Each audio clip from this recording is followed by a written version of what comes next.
Assalamu alaikum. In this video we are going to learn how to create drawing board using pure HTML, CSS and JavaScript।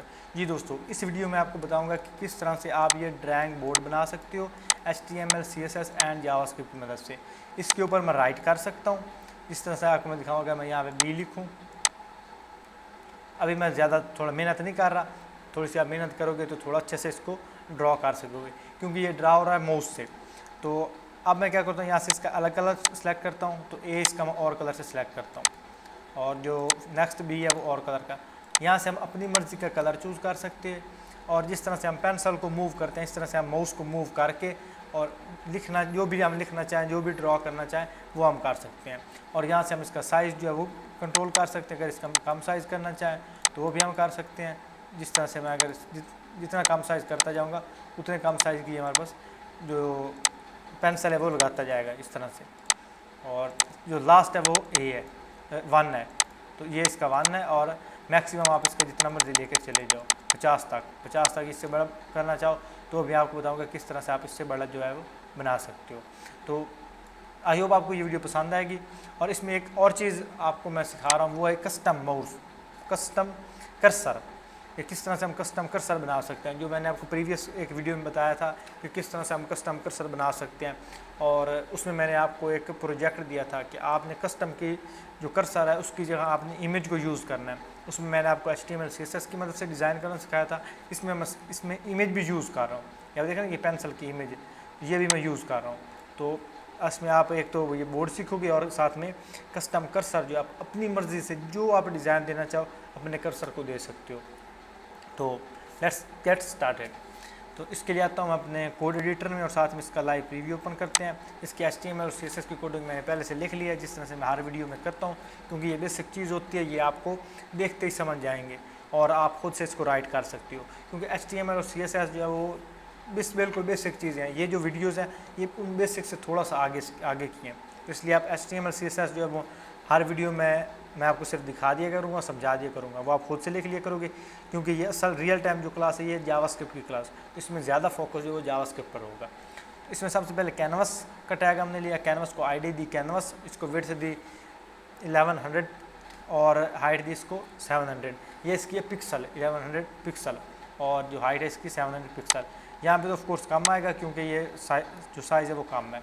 उसके बाद हमने एक div ली, उसको class लगाई tool box में हमने ये एक बटन लगाया, उसको हमने ID दी डिक्रीज। उसके बाद स्पैन का कलर लगाया, उसको हमने साइज़ दिया 10, मतलब उसके अंदर हमने 10 लिख दिया। फिर हम इसको इस बटन की मदद से कम या ज़्यादा भी कर सकेंगे। उसके बाद एक और बटन लिया, उसको हमने ID दी इंक्रीज़, और उसमें हमने प्लस का साइन लगा दिया। फिर हमने एक इनपुट का टैग लिया, उसकी हमने टाइप की कलर। जब भी आप इनपुट की टाइप कलर करोगे तो आपके पास इस तरह का आ जाएगा। यहाँ से आप अपनी मर्ज़ी से इसका जो कलर सेलेक्ट कर सकोगे। इनपुट की टाइप हमने की कलर, ID उसकी कर दी कलर। फिर हमने बटन लिया, उसको आप ID दी क्लियर, और इसमें लगा दी X। जैसे X को क्लिक करेंगे तो जितना भी बोर्ड होगा वो सारा डिफ़ॉल्ट हो जाएगा, मतलब क्लीन हो जाएगा। उसके बाद ये कर्सर एक डिव ली, उसको हमने क्लास ली कर्सर के अंदर हमने edit.png की इमेज लगा दी। आपको मैं इमेज दिखाता हूँ, ये हमारे पास इमेज मौजूद है। आप कोई भी इमेज जो है वो गूगल से ले सकते हो। तो आप सिंपली जाके लिखो माउस कर्सर इमेज, तो आपको मल्टीपल इमेजेस मिल जाएंगे। ये पेंसिल इमेज लिख दो तो पेंसिल इमेज ट्रांसपेरेंट, तो आप किस तरह से सर्च करोगे तो आपको इमेजेस जो है वो मिल जाएंगी। ये हमारे पास इमेज है, इस इमेज को मैंने यहाँ पे कर दिया लिंक। तो एक डिव के अंदर एक इमेज का टैग लगा दिया, और उसमें इमेज को हमने कर दिया लिंक। और अब आते हैं CSS की तरफ। तो CSS में नॉर्मल जो बेसिक टैग हैं वो लगाने के बाद बॉडी को हमने बैकग्राउंड कलर लगा दिया। ये आप देख सकते हो, F5 font family Roboto display flex direction column align item center justify content center height margin padding overflow, ये सारा इसको दे दिया, वो आप लिख सकते हो। उसके बाद कैनवास के टैग को हमने सिर्फ बॉर्डर दिया 2 पिक्सल सॉलिड और स्टील ब्लू, या आप इसके इर्द गिर्द एक बॉर्डर दे सकते हो। उसके बाद जो टूल टिप बॉक्स है ये वाला, इसके अंदर ये टूल लगे हुए हैं, उसको हमने बैकग्राउंड कलर दिया स्टील ब्लू, बॉर्डर उसको दे दिया 1 पिक्सल सॉलिड और स्लेट ब्लू, या आप इसके हल्का सा बॉर्डर भी देख सकते हो। डिस्प्ले इसको किया फ्लैक्स, ताकि जितने भी एलिमेंट्स हैं इसके हमारे पास हॉरिजॉन्टली आ जाएँ। और विड्थ इसको कर दी 90%, पैडिंग इसको कर दी 0.2 REM। उसके बाद टूल बॉक्स के अंदर ऑल, इसका मतलब है यानी स्टार का मतलब है ऑल। टूल बॉक्स के अंदर जितने भी टैग्स हैं, इसमें ये हमारे पास ये बटन के टैग हैं, स्पैन का टैग है और ये इनपुट का टैग है, इस सब को बैकग्राउंड इसका कर दो वाइट, बॉर्डर इसका नॉन डिस्प्ले, इसका inline flex, align item center, justify content center, font size 2 REM, height 50 pixel, width 50 pixel, margin padding ये आप देख सकते हो, ये 0.25 REM। कर्सर इसका हमने कर दिया पॉइंटर, इसके ऊपर जो कर्सर होगा वो पॉइंटर होगा। इसके बाद टूल टिप के अंदर जो स्टार मार्क है, स्टार मार्क में जो लास्ट चाइल्ड है ये वाला, इसके अंदर जो लास्ट चाइल्ड है ये, उसको हमने मार्जिन लेफ़्ट कर दिया ऑटो, ताकि ये इस साइड पे आ जाए। और उसके बाद ये जो हमारे पास कर्सर है, ये जिस कर्सर वाले डिव है उसको हमने पोजीशन दी absolute, top 0, left 0, height 20 pixel, width 20 pixel, border radius 50%, transform translate -50 और पॉइंटर इवेंट्स नन। ये आप देख सकते हो बिल्कुल एक आपको जो इसकी नुक्कर है, उर्दू में कहते हैं नुक्कर, या इसका जो कॉर्नर है उसमें आपको ये इमेज लगी हुई नज़र आ रही है। अगर इसको हम कम या ज़्यादा करेंगे इसकी जो अलाइनमेंट्स हैं तो आपको नीचे भी डिस्प्ले हो जाएगी। अब ये देखो यहाँ पे आपको आ गई, अगर लेफ़्ट इसका करेंगे तो इस साइड पे आ जाएगी। तो मैं इसको करूँगा 0 ही, ताकि माउस जैसे मूव होगा इसके साथ ये मूव करेगी, वो हम जावास्क्रिप्ट की मदद से दिखेंगे। उसके बाद जो इसके अंदर कर्सर के अंदर जो इमेज है, इमेज को सेम हाइट वेट लगा के बॉर्डर रेडियस उसका भी 50%, ताकि इमेज जो है वो भी हमारे पास सर्कुलर हो जाए। तो ये था हमारा HTML और CSS का कोड। अब आते हैं हम जावास्क्रिप्ट की तरफ। तो जावास्क्रिप्ट में सबसे पहले मैं एक ये पहले से कोड लिखा हुआ इसको मैं एक दफ़ा रिमूव कर देता हूँ। तो इसमें सबसे पहले एक वेरिएबल लूँगा कांस्टेंट, मैं उसको कांस्टेंट यूज़ कर लो, ये वेरिएबल यूज़ करो कांस्टेंट, और इसको नाम दिया कैनवस। कैनवस के अंदर मैं यूज़ करूँगा document dot gate element by ID, और ID इसमें हम पास करेंगे कैनवस की, ये कैनवस ID है, इसको मैं यहाँ से करूँगा कॉपी और स्किप, और यहाँ पे ID को हमने कर दिया पास। उसके बाद फिर एक कांस्टेंट ली, उसको हमने नाम दे दिया इंक्रीज़ BTN, वो बटन जिसके अंदर हम के ज़रिए हम वैल्यूज़ को इंक्रीज़ करेंगे। उसको भी document dot gate element by ID, और इसके अंदर हम ID पास करेंगे ये इंक्रीज़ वाली ID, इसको हम पास करेंगे। और सेम इसी को हम करेंगे कॉपी पेस्ट, और जहाँ पे इंक्रीज़ आ रहा है वहाँ पे आप कर देंगे डिक्रीज़, और यहाँ पे इंक्रीज़ की बजाय हम डिक्रीज़ वाली ID जो है वो पास कर देंगे, क्योंकि एक बटन हमें चाहिए इंक्रीज़ के लिए और एक बटन चाहिए हमें डिक्रीज़ के लिए। ये 3 बटन हमारे पास डिक्लेयर हो गए। उसके बाद एक और वेरिएबल लेंगे, तो उससे भी मैं कांस्टेंट दूंगा और इसका नाम देंगे साइज़ EI। जो हमारे पास वो होगा ना पेंसिल, उसका जो साइज़ है वो, इसको हम देंगे document dot gate element by ID, और इसको हम करेंगे साइज़। तो ये हमारे पास साइज़ ID जो है यहाँ पे मौजूद है, ID इसकी साइज़ स्पैन टैग में। और उसके बाद हम क्या करेंगे, एक और वेरिएबल लेंगे, उसको मैं कांस्टेंट, और अब मैं करूँगा कलर EI, कलर E और I, बल्कि हम मैं I नहीं यूज़ कर रहा, मैं इसमें L यूज़ कर रहा हूँ। डॉक्यूमेंट डॉट यही इसमें EI मतलब उसको आप लाइन यूज़ कर सकते हो, L इसमें यूज़ कर रहे हैं स्मॉल L, तो इसका मतलब आप लाइन यूज़ कर सकते हो। साइज़ L एलिमेंट L, और साइज़ जो है एलिमेंट कलर एलिमेंट L है। तो अब इसको कोई भी नाम दे सकते हो, मैंने बस EL और EL लिख दिया। अब इसमें जो इसका कलर EL है उसमें document dot gate element by ID, और इसमें हम ID पास करेंगे कलर वाली। तो कलर वाली ID जो है वो हमने लगाई हुई है इनपुट के टैग को, तो इसमें हमने इनपुट का टैग स्टोर करवा दिया। अब इसमें एक और कांस्टेंट लेंगे और उसको हम नाम देंगे clear EI, clear EL, sorry EL bar bar I निकल जाता है, क्लियर EL। तो इसको हम देंगे document dot gate element by ID, और इसमें हम ये जो क्लियर वाली ID है ये पास कर देंगे। ये हमारे पास क्लियर वाली ID है, और ये दैट्स इट। अब जितनी भी इसमें जो एलिमेंट्स हैं उनको हमने अलग अलग वेरिएबल्स में स्टोर करवा दिया। अब यहाँ पे कैनवास और इस बल्कि कैनवास के बजाय इसमें हम एक और कांस्टेंट लेंगे, कांस्टेंट उसको हमने नाम देंगे CTX, और कैनवास डॉट गेट कॉन्टैक्ट्स, और इसमें हम लिखेंगे 2D। ये जो कैनवास होता है ना, ये भी एक HTML का अलग से टैग होता है, इसको भी मैं लेटर ऑन जो वीडियोज़ आएंगे उनमें एक्सप्लेन करूँगा। अभी एक्सप्लेन करने लग गया तो हमारी जो वीडियोज़ है वो फिर उसकी लेंथ ज़्यादा इंक्रीज़ हो जाएगी। तो इसमें हम 2D और 3D एनिमेशन वगैरह हम यूज़ कर सकते हैं। तो आपने सिंपली जिस तरह से आपको मैं बता रहा हूँ उस तरह से आप कर लो। कैनवस के अंदर गेट कॉन्टैक्ट्स और वो हमने इसका कर दिया 2D। अब इसमें एक और वेरिएबल लेंगे, उसको हम नाम देंगे साइज़। तो साइज़ इसका हम करूँगा 10। इसमें जो लेट में यूज़ कर रहा हूँ, पहले हमने यूज़ किया है कॉन्स्टेंट, अब मैं यहाँ पे यूज़ कर रहा हूँ लेट। आप यहाँ पे भी कॉन्स्टेंट यूज़ कर सकते हो, लेकिन यहाँ पे लेट जो है वो ज़्यादा यूज़फुल रहेगा, क्योंकि इसकी वैल्यू जो हम बार बार जो है यानी out of the box use नहीं कर सकते। फिर हमने इसमें एक और लेट लिया, इज़ प्रेस्ड, और इज़ प्रेस्ड को हमने कर दिया फॉल्स। बाय डिफ़ॉल्ट ये होगा फॉल्स। फिर अलग अलग हम इसको ट्रू करवा लेंगे। फिर उसके बाद कलर ई आई को हम देंगे वैल्यू। बाय डिफ़ॉल्ट जो इसकी हम वैल्यू दे रहा हूँ वो मैं इसका कर दे रहा हूँ ब्लैक, जो बाय डिफ़ॉल्ट माउस की वैल्यू होगी। आप किसको यहाँ बाय डिफ़ॉल्ट चेंज भी कर सकते हो। अब इसका यहाँ पे लेट लिया और लेट में हमने स्टोर करवा दिया कलर, और यहाँ पे colour E I dot value. अब जो हमारे पास कलर वेरिएबल होगी उसके अंदर हमने इसकी वैल्यू जो है वो स्टोर करवा दी। यहाँ पे हमने कलर ई आई लिया और कलर ई एल, इसमें हमने इसकी वैल्यू स्टोर करवा दी। उसके बाद लेट वेरिएबल, उसमें colour E I dot value, तो कलर में हमने उसकी वैल्यू जो वो स्टोर करवा दी। यहाँ पे एक और वेरिएबल लेंगे लेट, और उसको नाम देंगे एक्स, और फिर एक लेंगे उसको नाम देंगे वाई।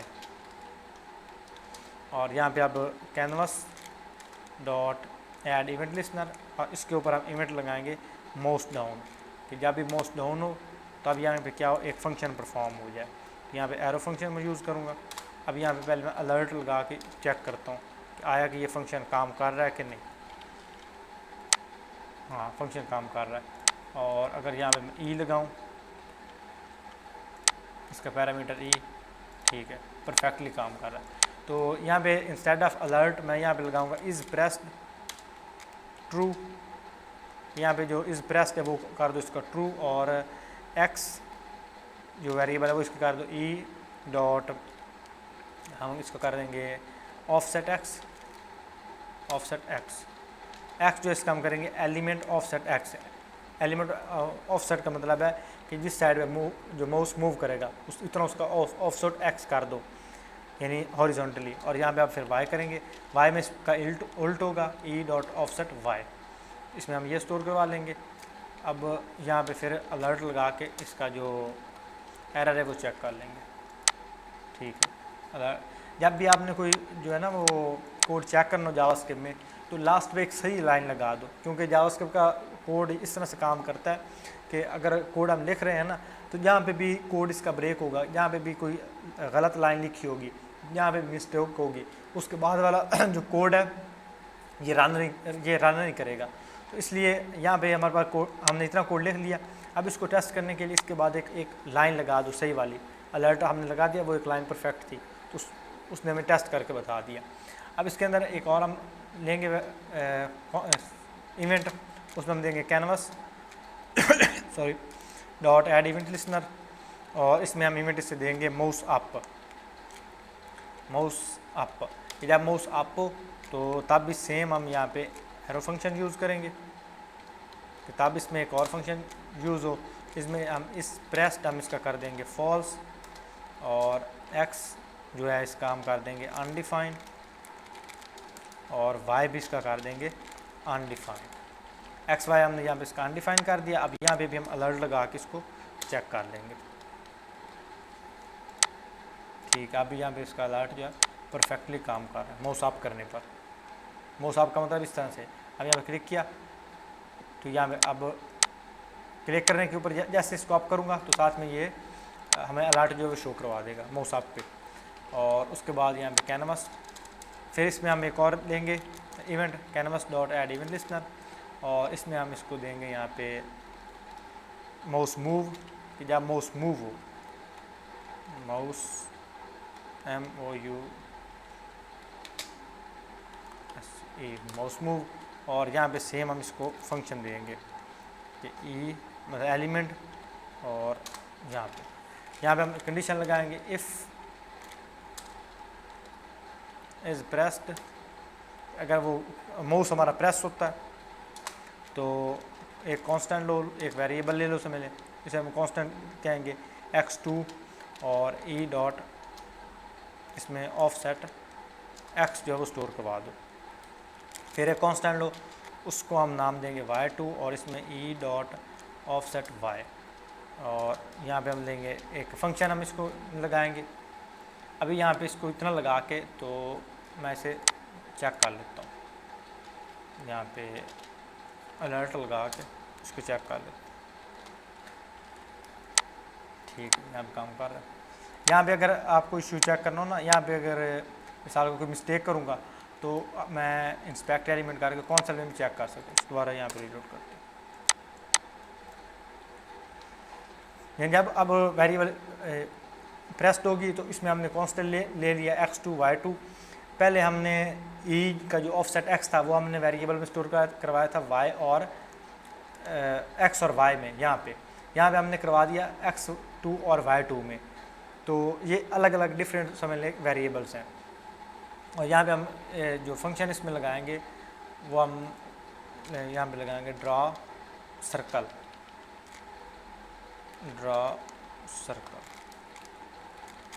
ये एक हमने फंक्शन लगा दिया ड्रा सर्कल, और ड्रा सर्कल में हम यहाँ पे वेरिएबल इसको देंगे x2 और y2। अब x2 y2 हॉरिजॉन्टली, जो x2 है वो काम करेगा हॉरिजॉन्टली और जो y2 है वो काम करेगा वर्टिकली। तो यहाँ पे हमने ड्रा सर्कल इसका लगा दिया और नीचे हम फंक्शन लगा देंगे ड्रा सर्कल। यहाँ पे यूज़ करें फंक्शन ड्रा सर्कल, और ड्रा सर्कल के अंदर हम यहाँ पे इसके जो पैरामीटर है वो देंगे x और y। यहाँ पे x और y ऊपर हमने डिफाइन किए हुए हैं, तो यहाँ पे हम यूज़ करेंगे x और y। तो यहाँ पे लिखेंगे ctx डॉट बिगिन पाथ,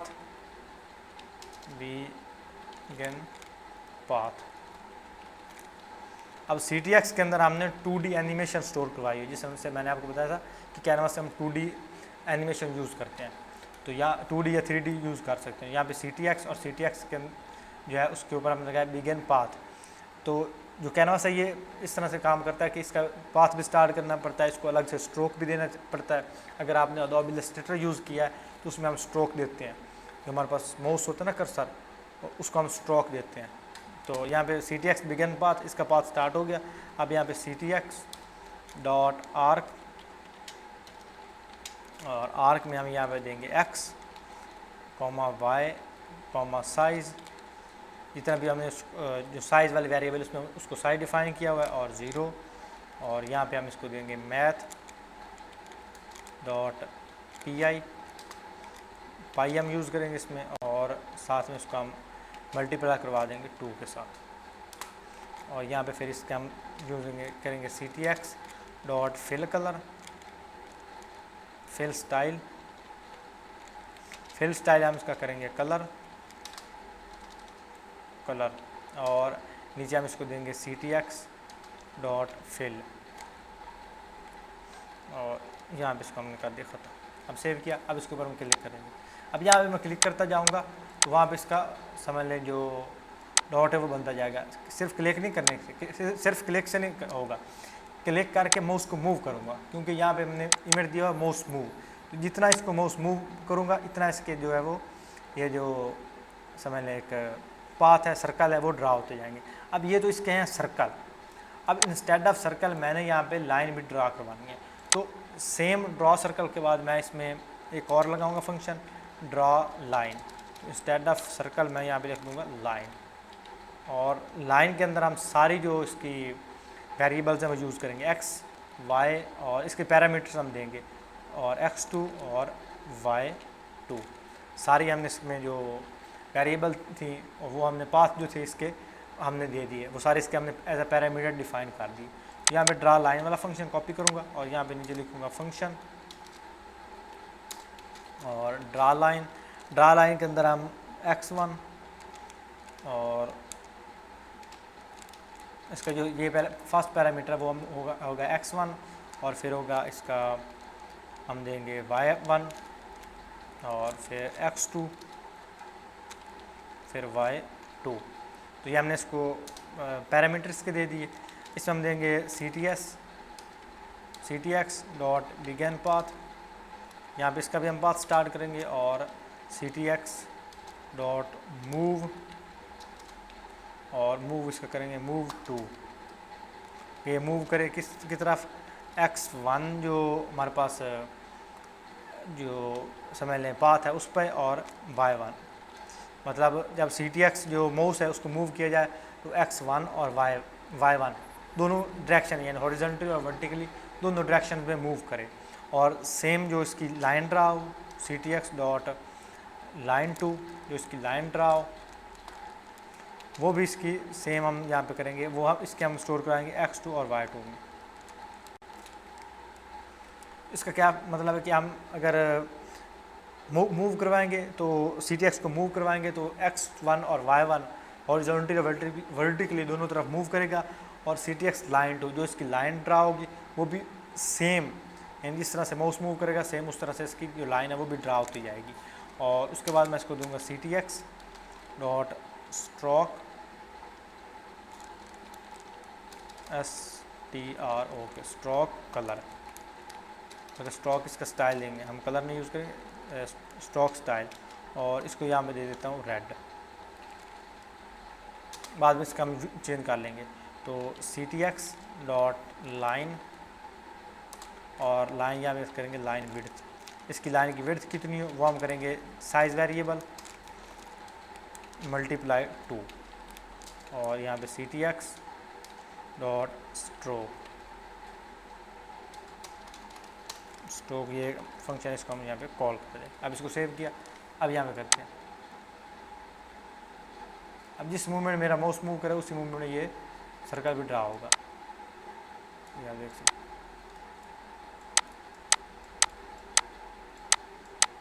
सकते हैं आप। और ये अब मैं क्या करूँगा कि यहाँ पे मैं रेड की बजाय यहाँ पे यूज़ करूँगा ब्लैक, तो मेरे मैं कलर यूज़ करूँगा कि दोनों का कलर सेम हो। देख सकते हो कि मैं जिस मोमेंट में जो माउस से मूव करूँगा उस मोमेंट में ये हमारे पास सर्कल जो है वो ड्रा होंगे। अब इसको जिस तरह से मर्जी मूव करना चाहे वो मैं कर सकता हूँ, जिस तरह से अगर डेमो में आपको दिखाऊँ जी। और इसमें हम थोड़ा सा ये, और इसको मैं देख लेता हूँ कंसोल में, इंस्पेक्ट एलिमेंट किया और कंसोल में इसके 2 एरर आ रहे हैं। तो अच्छा ये CSS main.js, अच्छा इसका कोई ये इशू नहीं है इसका, नहीं ठीक है परफेक्टली काम कर, ये इसमें कोई जो अभी इशू नहीं आ रहा। तो इससे मैं x2 y2 और begin path line 2 stroke style line width CTX stroke यहाँ पे ठीक हो गया। अब यहाँ पे एक और फंक्शन हम नीचे लगाएंगे, function update size on screen.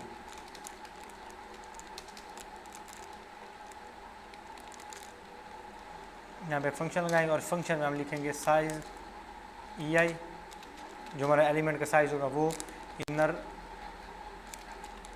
Inner इसका हम करेंगे टेक्स्ट डॉट इनर टाइप, जो बल्कि हम यहाँ पे इसको करेंगे size EI dot inner text, और इसके अंदर हम टेक्स्ट करेंगे साइज़। अब इसका मतलब क्या है कि जो साइज़ EI है ये हमारे पास जो जिसमें हम साइज़ को स्टोर करवा रहे हैं, ये वाली ID, ये अगर ऊपर आपको मैं दिखाऊं ये वाला साइज़ EI, तो इसका जो साइज़ है वो इसके इनर टेक्स्ट है, इसके इनर टेक्स्ट में साइज़ वेरिएबल, साइज़ में हमने जितनी वैल्यू दी है वो वैल्यू स्टोर करवा दो। अब अगर जो साइज़ है यहाँ पे इसको मैं करूँ एक, सेव किया, तो यहाँ पे मैं ये फंक्शन है अपडेट ऑन स्क्रीन फंक्शन, इसको मैं नीचे कर लेता हूँ कॉल।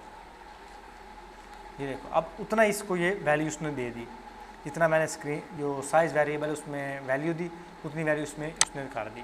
तो मैं इसको ख़त्म करता हूँ, मैं इसको वापस 10 ही रहने देता हूँ, ऊपर भी हमारे पास जो है यहाँ 10 कर देता हूँ, क्योंकि बाय डिफ़ॉल्ट इसमें हम 10 यूज़ कर रहे हैं तो मैं भी इसमें 10 यूज़ करूँगा।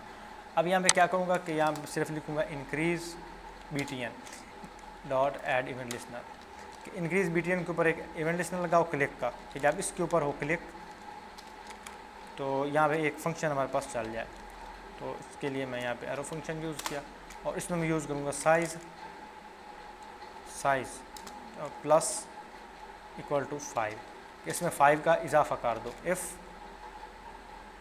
साइज़ जो है वो लेस देन होता है 50, साइज़ इज इक्वल टू 50। अब इसका मतलब ये है कि जो साइज़ है वो 50 के ऊपर नहीं जा सकेगा। अब जैसे मैं जो इंक्रीज़ वाला बटन है उसके ऊपर क्लिक करूँगा तो इसका साइज़ जो है वो यहाँ पे बढ़ना चाहिए।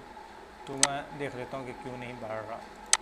Size plus equal to increase BTN dot add event listener. अगर यहाँ पे मैं अलर्ट लगा के चेक करूँ, ये परफेक्टली काम कर रहा है। तो इसमें इशू कौन सा आ रहा है?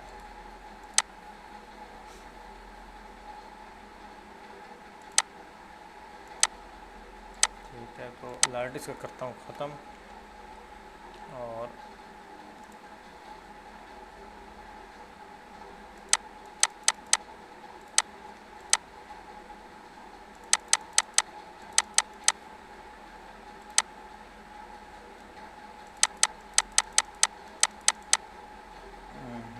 इसको करना चाहिए if size plus if size is less than 50। अच्छा, इसके बाद हमने इस फंक्शन को कॉल नहीं किया, अपडेट स्क्रीन साइज। इस फंक्शन का भी हमने साथ में कॉल करना है क्योंकि जो साइज़ यानी सेट कर रहा है वो तो ये वाला कर रहा है ना। अब इसको मैं यहाँ पे करूँगा क्लिक, इसमें जो वैल्यूज़ है वो अब ऐड करता जाएगा 50 तक, 50 से ऊपर नहीं करेगा। अब जो डिक्रीज़ है इसमें ये जो वैल्यू है वो डिक्रीज़ नहीं कर रहा। तो डिक्रीज़ के लिए क्या करूँगा, सेम इसको मैं कॉपी करूँगा और नीचे पेस्ट कर दूँगा। अब यहाँ पे इंक्रीज़ लिखा वहाँ पे कर दूँगा डिक्रीज़ बटन, यहाँ पे decrease button add even listener और इसमें माइनस करवा दूँगा मैं 1, माइनस 1 करवा दिया और इसको हमने कर दिया ख़त्म। अब इसको यहाँ पे लेस करता जाऊँगा तो इसका साइज़ जो है वो डिक्रीज़ होता जाएगा। अब माइनस तक इसका साइज़ जा सकता है। तो माइनस में खैर किसने करना है, तो मैं यहाँ पे भी कंडीशन लगा देता हूँ। तो यहाँ पे अगर मैं लगाऊँ if size is less than 1, तो यहाँ पे भी 1 हो, यानी अगर 1 से कम होगा तो 1 ही रहेगा। अच्छा, यहाँ पे प्लस प्लस नहीं, यहाँ पे माइनस रहना है बस। अब 1 से ज़्यादा काम नहीं जाएगा। इसको रीलोड किया, अब हमने इसका साइज़ कंट्रोल करना भी सीख लिया। ये आप साइज़ देख सकते हो, साइज़ भी देख लिया। अब इसका जो हमारे पास ये कलर वाली चीज़ रहेगी, यहाँ पे हम जो कर्सर है उसका हम कलर भी अपनी मर्ज़ी से डिफ़ाइन करेंगे। तो उसके लिए मैं दोबारा यहाँ पे नीचे आऊँगा और यहाँ पे मैं ऐड इवन लिस्नर क्लिक और फिर हम यहाँ पे कलर UI यूज़ करेंगे। Colour EL dot add even listener और इसके ऊपर हम लगाएंगे चेंज, कि जब इसका कलर हो चेंज। तो हमारे पास एरो फंक्शन जो है वो ई, यहाँ पे पैरामीटर ई और इसमें हम यूज़ करेंगे कलर। जो हमारे पास कलर है वेरिएबल, उसकी जो ई डॉट टारगेट है, E dot target dot value. अब कलर जो वेरिएबल उसकी जो कलर है वो भी चेंज हो जाएगा। अब इसको किया और यहाँ पे कलर और सेलेक्ट करते हैं, रेड किया तो अब रेड हो गया। अगर मैं यहाँ पे इसका कोई और कलर सेलेक्ट करूँ तो वो और कलर हो गया।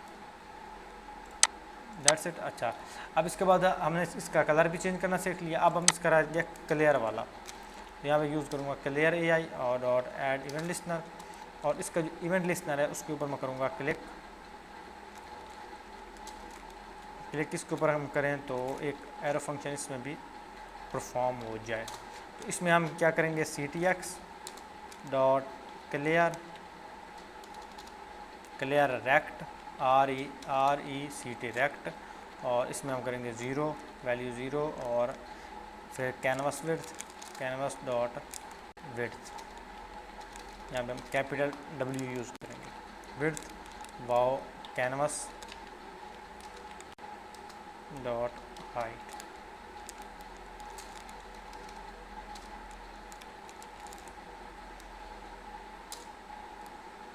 लाइन की बजाय मैं यहाँ पे प्योर हाइट लिख सेव किया। अब इस पर कोई भी चीज़ ड्रा करके इस पर क्लिक किया तो ये जो है क्लियर या ये मूव इसको रिमूव नहीं कर रहा।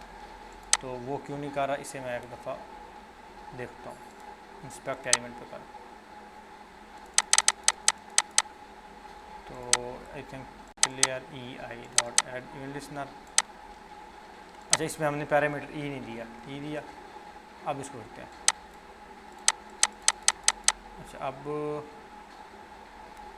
भी इसे करना चाहिए।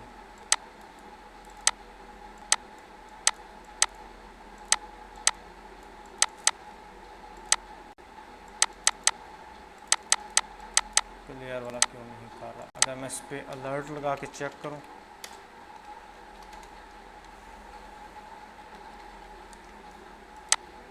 अलर्ट इस पर परफेक्टली काम कर रहा है। तो इसका ctx dot clear rect 0 canvas width, तो कैनवास हाइट, इसे काम तो करना चाहिए।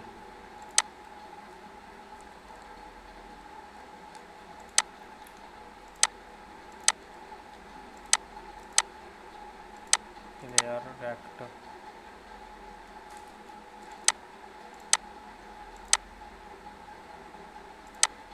इसको सेव करूं और दोबारा ड्रा करूं। इसका दोबारा एक दफ़ा पैरामीटर ख़त्म करके देखते हैं।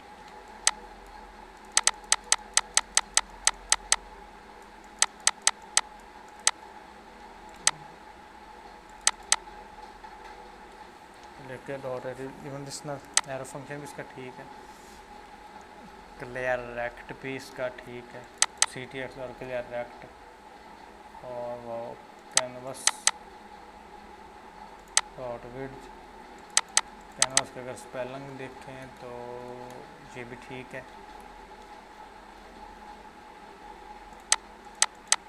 अच्छा, इसमें हम स्मॉल लेटर यूज़ करके देखते हैं।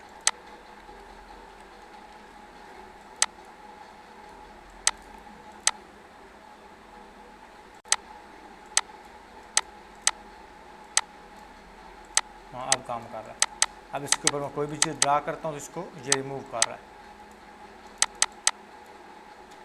अच्छा, अब इसमें हमारे पास रह गया माउस, तो यहाँ पे मैं करूँगा कमेंट करूँगा माउस, और यहाँ पे एक कांस्टेंट लूँगा। कांस्टेंट नाम दूँगा कर्सर, मतलब जो अब हम कर्सर जो है वो डिज़ाइन करेंगे। कर्सर इसमें हम लिखेंगे डॉक्यूमेंट डॉट क्वेरी सिलेक्टर, और क्वेरी सिलेक्टर में हम पास कर देंगे इसकी जो क्लास है। इसकी क्लास हमारे पास क्या है? कर्सर। कॉपी किया यहाँ से डॉट कर्सर, और यहाँ पे मैं इसको करूँगा window dot add event listener, कि विंडो के ऊपर इवेंट लगा दो कौन सा? माउस मूव, कि जब भी माउस मूव हो तो यहाँ पे हमारे पास पैरामीटर जो ई है, यानी ई पैरामीटर अब माउस को ये गेट कर रहा है। तो इसमें जो कर्सर स्टाइल है, cursor dot style, style dot left, इसका जो लेफ़्ट है वो कितना? E dot page x plus pixel. अब अगर जितना माउस मूव करूँगा लेफ़्ट में, उतना ये माउस जो है वो मूव करेगा लेफ़्ट या राइट में, यानी हॉरिजॉन्टली। सेम इसको हम करेंगे कॉपी पेस्ट, और जहाँ पे लेफ़्ट है वहाँ मैं यूज़ करूँगा टॉप, और यहाँ पे यूज़ करूँगा वाई। अब यानी लेफ़्ट और टॉप दोनों से इसको होना चाहिए। तो E dot cursor dot style dot top, यहाँ पे स्मॉल लेटर यूज़ करेंगे। अब यहाँ पे आ गया, कैपिटल लेटर भी इसमें यूज़ नहीं करें। ये भी आपने इसका जो केस सेंसिटिव जो इसकी प्रॉपर्टी है जावास्क्रिप्ट की, वो भी आपने ख्याल रखना है। केस सेंसिटिव का मतलब है कि ये जो कैपिटल और स्मॉल उसको भी ये काउंट करता है। अब यहाँ पे क्या, तो ये परफेक्टली काम कर रहा है, ठीक है। अब हम क्या करते हैं, ये जिसका बाय डिफ़ॉल्ट माउस आ रहा है इसको हम करते हैं ख़त्म। उसके लिए जो स्टार मार्क है इसके अंदर हम लगा देंगे कर्सर पॉइंटर, सॉरी कर्सर हम इसका करेंगे नन। अब इसका ये जो माउस है वो ख़त्म हो जाएगा, अब सिर्फ पेंसिल रह जाएगी। अब इसमें ये एक प्रॉब्लम कर रहा है कि ये लाइन ड्रा नहीं कर रहा, ये साथ में शेप ड्रा कर रहा है। तो उसके लिए मैं दोबारा आता हूँ इसमें, और इसमें मिस्टेक देखता हूँ कि हमारी कहाँ पर है, जो ड्रा लाइन वाला है। तो ड्रा लाइन वाले में अगर हम x2 आए और इसको करें x2 y2, line to move to stroke colour इतना आ गया, लाइन विड्थ ठीक है, स्ट्रोक डॉट ct स्ट्रोक, तो ये भी इसका ठीक है। तो इसका ये जो एरर है वो किस जगह पे आ रहा है, x1 y और x2, ये भी इसका ठीक है। तो यहाँ पे जो हमने इसको डिफ़ाइन करना है कि इसका जो x है वो बराबर है x2 के, और जो y है वो इसका बराबर है y2 के। ये चीज़ हमने इसमें नहीं लिखी, तो इस वजह से ये जो शेप साथ में ड्रा कर रहा है। अब यहाँ पे जिस साइड में लाइन को मूव करेंगे उस लाइन में ये चीज़ आएगी। अब इसका अगर यहाँ पे कलर और चेंज करें तो और कलर की लाइन जो है वो सेट करेगा। अब इसका अगर यहाँ पे साइज़ कम करें तो उतना इसका साइज़ कम होता जाएगा।